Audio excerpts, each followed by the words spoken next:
musician, and also like I trained in ballet when I was young.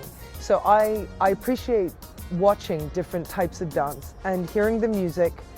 I think as a musician, like to be able to see dance express the music is something that is very, very unique.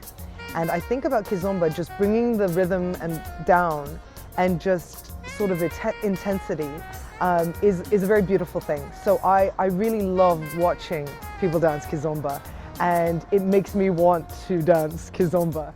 And unfortunately, by the time I get on the dance floor, it takes a bit, it's actually quite difficult to learn how to do dissociation appropriately and to move your hips and to have some level of control of your body, but also relaxation, and to be able to move and sense that with your partner. So it's lovely. As a musician, I find that when I listen to the music, I can just sort of block everything else out. And I find that with the lights and there's a lot of sensory overload when you're in a club. There's a lot of people around, and in kizomba you can trust your partner implicitly, and you need to in order to be able to dance with that person. So to help block other things out and to actually focus on the cues and also the music and moving to the music and with my partner, I find that the best way to actually trust and block out those things is to close your eyes, and all your other senses are heightened.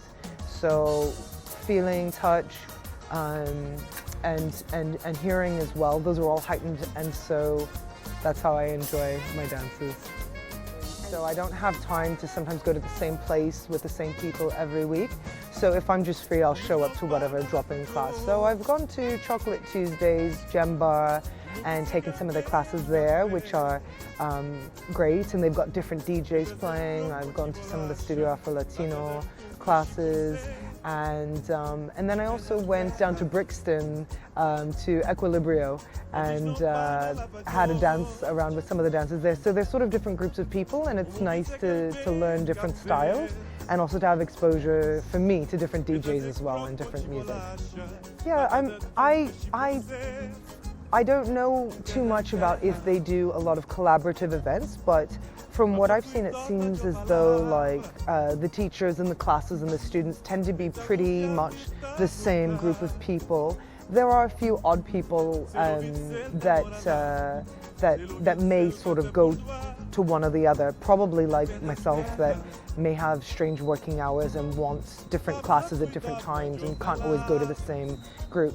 But I think they're all trying to further kizomba in their own way, and maybe they've got really full timetables, but I haven't been to sort of an event where all of them are collaborating together, except for maybe El Grande comes a little bit close, but I think all the dancers tend to come together on that night. I think that in general, the artists and the dancers, from what I've gathered, speak respectfully about each other and about the other professors, but you don't find out very much information about the other group if you go to one lesson. They don't tend to promote the other, the other events, which are not their own. I can only hope that someday I will be able to not be an octopus on the dance floor.